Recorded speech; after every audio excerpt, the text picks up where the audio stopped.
तो गाइस आज की इस वीडियो में हम बात करने वाले हैं जेठालाल और अय्यर की लड़ाई के बारे में। अब आप सब जानते ही हो कि जेठालाल और अय्यर के बीच लड़ाई का असली कारण है बबीता जी। जी हाँ, सही समझे। तो आज हम अय्यर भाई का कैरेक्टर के बारे में जानने वाले हैं। एक ऐसा कैरेक्टर जिसको इंट्रोड्यूस तो किया गया था गोकुल धाम सोसाइटी में डाइवर्सिटी को दिखाने के लिए, मगर जितना उसको इज्जत नहीं मिलता है उससे कहीं ज़्यादा तो उसका मजाक उड़ाया जाता है।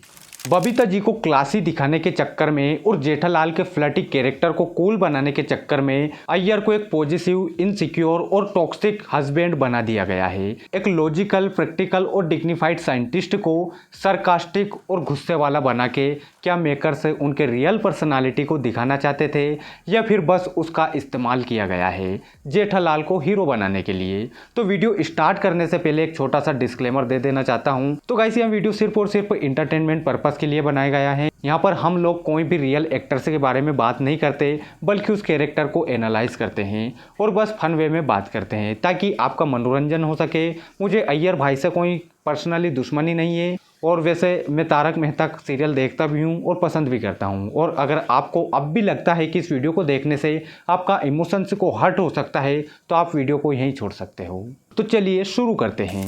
तो शो के फॉर्मेट में हर कास्ट कम्युनिटी का एक एक रिप्रेजेंटेटिव है। जैसे भिड़े भाई महाराष्ट्र से बिलोंग करता है, जेठालाल गुजरात से हैं, सोडी पंजाबी से है, डॉक्टर हाथी यूपी साइड के हैं। तो वैसे ही अय्यर भी साउथ इंडिया को बिलोंग करते हैं, जिसकी wife Babita ji Bengali modern women है। दोनों मिलके एक मिक्स कल्चर कपल को रिप्रेजेंट करते हैं, जो कि एक बहुत ही अच्छा मैसेज है शो की तरफ से। मगर प्रॉब्लम तो तब शुरू होता है जब अय्यर का कैरेक्टर एक पॉजिटिव रिप्रेजेंटेशन से हटकर एक पंच लाइन बना दिया जाता है। उसका कॉम्प्लेक्शन, एक्सेंट और पर्सनालिटी पे बार बार मजाक बनाया जाता है, जिससे कि उसका डिग्निटी वाला कैरेक्टर अंडरमाइन होने लगता है। जैसे कि एपिसोड 8 को ही देख लीजिए। जब बारिश बहुत ही ज़्यादा हो रहा था तब जेठालाल बबीता जी को कॉल करके बताना चाहता था कि आप घर से बाहर मत निकलिए, मगर कॉल अय्यर उठाता है। तब वो उसको कौवा और लंगूर बोलकर चिढ़ाता है। हेलो, हंसिनी को फोन लगाया और कौवे ने उठाया। हेलो, अरे कौन बोल रहा है? अंगूर के लिए फोन कर रहा है, ये लंगूर उठा रहा है। अरे ना इसके बाद एक एपिसोड में जेठालाल स्टेज पर जाता है तो वहाँ उसको कुछ लाइनें बोलनी होती है। तो जेठालाल वहाँ पर जाकर बोलता है, दोस्तों मैं आपको सुनाने जा रहा हूँ एक बबीता। सॉरी अय्यर, बबीता नहीं कविता। दोस्तों, अभी मैं आप लोगों को सुनाने जा रहा हूँ एक बबीता। तो आप जरा सोचिए कि जेठालाल की ऐसी हरकतों पर किसी इंडियन पति को गुस्सा नहीं आएगा। एपिसोड 4-3 में सबके सामने उसका काला रंग का मजाक उड़ाता है और बबीता के साथ मैं यहाँ पर खड़ा हूँ, ये आपको दिखाई नहीं देता क्या? नहीं, रात हो गई है ना, इसलिए अंधेरे की वजह से नहीं दिखाई दे रहे। और सिर्फ जेठालाल ही नहीं बल्कि बबीता भी कुछ कम नहीं है। एपिसोड 28 में वो एक बहुत ही रेसिस्ट शायरी सुनाती है। मुझ पर किसी की निगाह नहीं चलती, मेरा साथी ऐसा कि मुझे किसी की नज़र नहीं लगती। ये बड़ी अच्छी बात कही आप। वाह बेटा, वहाँ कहते हैं ना, काला टीका लगाने से किसी का नज़र नहीं लगता, और यहाँ पर काला टीका का मतलब अय्यर भाई है। एपिसोड 270 में जब गोगी गुम हो गया था और सब पुलिस स्टेशन गए थे कंप्लेन करने के लिए, तब वो कांस्टेबल यहाँ जानकर चौंक गया था कि अय्यर बबीता का हस्बैंड है। आप जरा अपनी वाइफ को समझाइए। ये मेरी वाइफ है।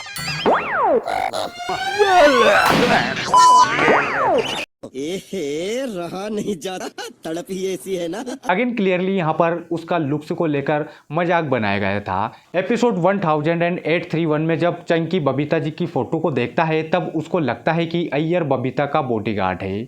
और इतना ही नहीं, शो में जब भी इंजरीज होती है मैक्सिमम टाइम अय्यर का ही नाम आता है। जैसे कि टिक्कू चीनी वाड़ी वाला एपिसोड में ही देख लीजिए, जब अय्यर जीप से गिर जाता है फिर भी जेठालाल गाड़ी रोकने को नहीं बोलते हैं। भूतनी वाले आर्क में भी अय्यर पिट जाता है।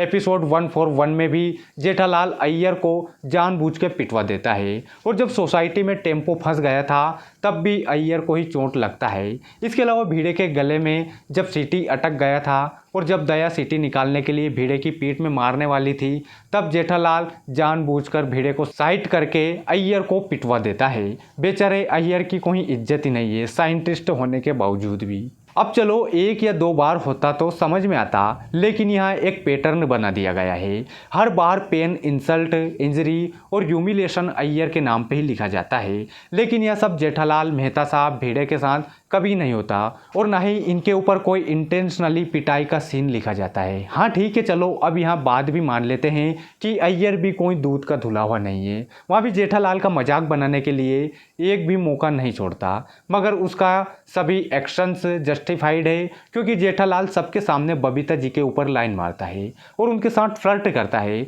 अब बहुत सारे लोगों का यह मानना है कि जेठालाल बबीता जी के साथ जो फ्लर्ट करता है वह एक हेल्दी फ्लर्टिंग है और जेठालाल का दिल में बबीता जी के लिए सिर्फ इज्जत है, प्यार नहीं। लेकिन ऐसा बिल्कुल भी नहीं है। भले ही वह दया से प्यार करता है, लेकिन जेठालाल का बबीता जी के प्रति हरकतों को देखकर ऐसा बिल्कुल भी नहीं लगता कि दे आर जस्ट फ्रेंड्स।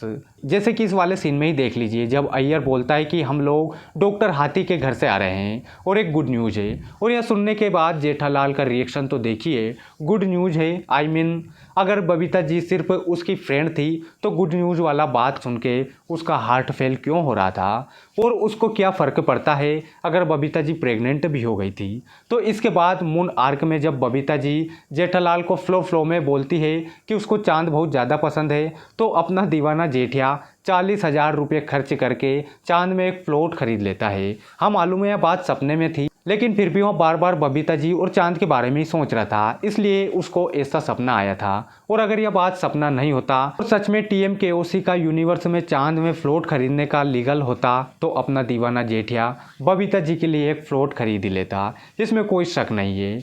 बात तो सही है। इसके अलावा झटका पान मसाला वाली स्टोरी लाइन में जेठालाल बिना बबीता जी की परमिशन लिए उसका फ़ोटो को अपने दोस्त चंकी को दे देता है और गलती से वह फ़ोटो एक पान मसाले वाले एड में यूज हो जाता है। अब आपसे एक बात पूछना है, मॉडलिंग करना सपना है बबीता जी का और जेठालाल उसको अपना सपना समझ के पूरा करने का कोशिश करता है। अब चलो ठीक है, कोई क्लोज फ्रेंड ऐसा करने का सोच भी सकता है, मगर बिना उसका परमिशन का उसका पर्सनल फ़ोटोज़ कोई एड एजेंसी को कैसे दे सकता है। वो पहले से इस बारे में डिस्कस करेगा, उसके बाद एक्शन से लेगा ना। लेकिन नहीं, यहाँ पर ऐसा नहीं था। जेठालाल क्लियरली बबीता जी को इम्प्रेस करने के लिए यह सब किया था। चलिए अब पुराने एपिसोड का कुछ एग्जाम्पल को देखते हैं, जैसा कि स्विमिंग पूल वाला एपिसोड को ही देख लीजिए। वहाँ बबीता जी को स्विमिंग पूल कॉस्ट्यूम में देखने के लिए नकली वेटर तक बनकर चला गया था। होली वाला एपिसोड में वह बबीता जी के साथ होली खेलने के लिए महाबलेश्वर तक जाने का प्लान बना लिया था। इसके बाद इस वाले एपिसोड में जेठालाल बबीता जी को देखकर पूरा पागल हो जाता है। एपिसोड 9-4 में जब जेठालाल बबीता जी को देखता है तो उसका मुंह से पूरा हवस का लार टपकने लगता है। एपिसोड 131 में तो हद पार कर देता है, मतलब क्या क्या कर रहा था वो लास्ट में। हम इतना ही कहना चाहेंगे कि अय्यर जितना गुस्सा करता है, जितना भी सरकाज़ में देता है, वह सब सिर्फ एक वजह से है, अपनी बीवी बबीता को उन आंखों से बचाने के लिए जो रोज़ उस पर लाइन मारने का बहाना ढूंढता रहता है। और इस शो ने कभी भी अय्यर का इमोशन को ही नहीं समझा, नहीं उसका हर रिएक्शन को ओवर रिएक्शन बना दिया गया, और कभी भी अय्यर को उसके नज़रिए से देखने का कोशिश नहीं किया, क्योंकि हमें हमेशा जेठालाल की आंखों से सब कुछ दिखाया जाता था। एक ऐसा नज़रिया जिसमें मजाक भी वही करता है और सिंपैथी भी वही लेकर जाता है, और ऑडियंस को लगता रहता है कि गलती सिर्फ और सिर्फ अय्यर की है। तो आपको क्या लगता है, अय्यर सच में एक विलन है या फिर एक विक्टिम? अपना थॉट्स नीचे कमेंट करके ज़रूर बताइए। बस यही वीडियो था, और इस वीडियो में सबसे बेस्ट पार्ट आपको कौन सा लगा कमेंट सेक्शन में ज़रूर बताना। अगली वीडियो किस पर चाहिए यह भी बताना। तब तक के लिए बाय।